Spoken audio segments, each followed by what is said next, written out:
welcome to Mommy Loves Gardening. Happy weekend everyone. Happy Saturday.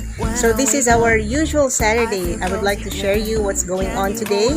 So my husband is cutting our fence tree.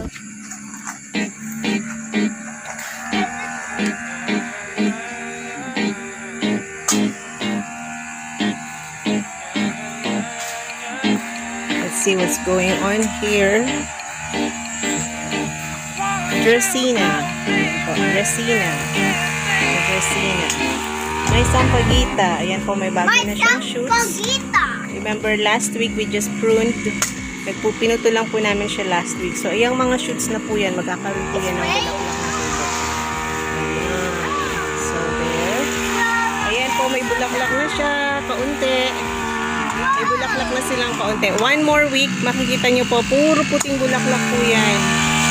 So, there. So, ito po yung hindi namin naputulan ng brown leaves and ng yellow leaves. Ayan, naputulan po siya ng asawa ko ngayon. Kanina, napanood niya ata yung video ko. Ayan. Nakalbo naman siya. So, anyway, there.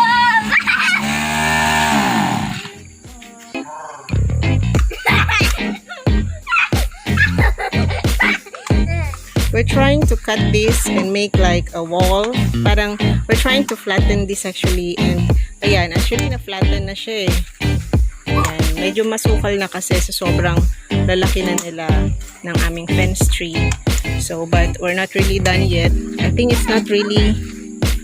Oh, it's already flat. Ayan po oh, diretso na pala siya.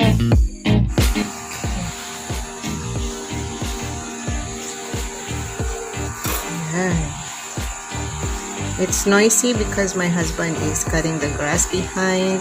Ayan, so this might be the last capture of this arrangement kasi po babaguhin ko na naman iyan because of my new project here, there, my orchid stand. Everything funny. So I'm gonna move this rack this side. And actually ito po, pinapropagate ko lang po itong wandering Jew or inch plant. So, ang ginawa ko po para magmukha siyang ganyan tingnan, inilagay ko ang mga ilang pasong pinapagate ko sa malaking tile. Yan. It's a piece of tile na tinaob ang ayan po.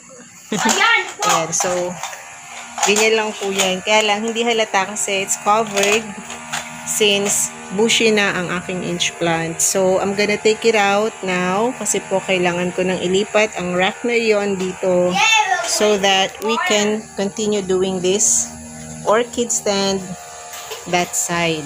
Ayan po. So, it's raining the whole day. We've never seen the sun today. Ayan po. Makulimlim po buong araw and it had been drizzling the whole day. And we had a strong wind. So, ayan po ang parang binagyo rin kami dito actually. Ang mayana ko po, nagkatumbahan yung dalawang mayana ko doon. So, kailangan ko pong ayusin yon. Ayan. So, happy gardening po everyone. I just did my ang bleeding heart ko. Ayan. It's always gorgeous. They're always gorgeous. Always. Always and forever. Ayan po. Ang aking hortensia or million flower, I really don't understand bakit hindi po siya nagbubulaklak. So, yun lang naman po. Ito po nilagay ko dito siya sa labas kasi para siyang nanghina sa loob ng bahay. And now, ayan, naka-recover na siya. Maganda na po uli yung dahon niya, yung tubo ng dahon niya. So, ayan. Pampakulay yung inch plant na yan para may pula. So, there, our fish are getting bigger and bigger.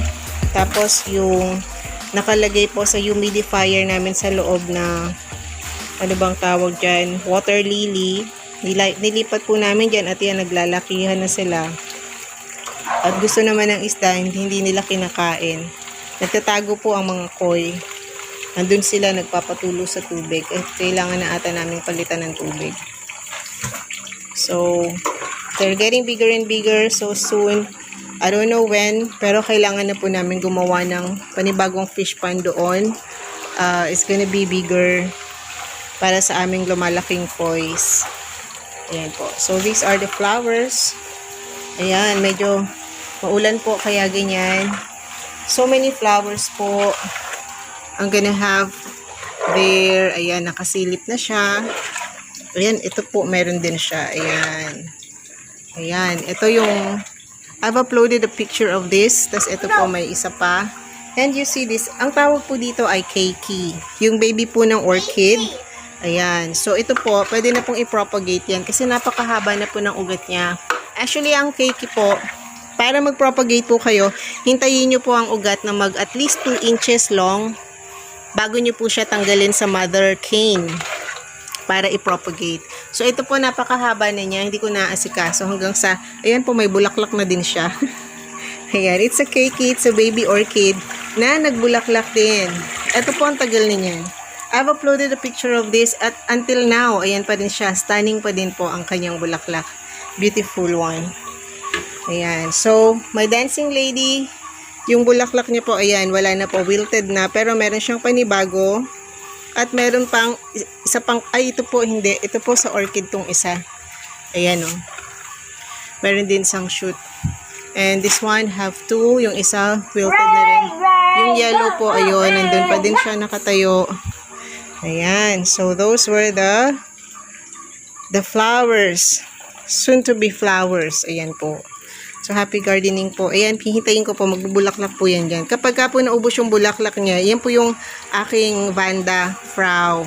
Diyan ko po talaga siya nilalagay pag natapos siya magbulaklak. Hanggang sa mag-usbong na naman siya ng panibagong sibol ng bulaklak. Or panibagong spike, you call it. Ayan. So, happy gardening po. Happy weekend. And happy gardening, everyone. Mommy Loves Gardening. Follow my page. And please subscribe to my YouTube channel, Mommy Loves Gardening. Ayan po. Medyo makalat po ngayon. And we're doing some projects. Ayan.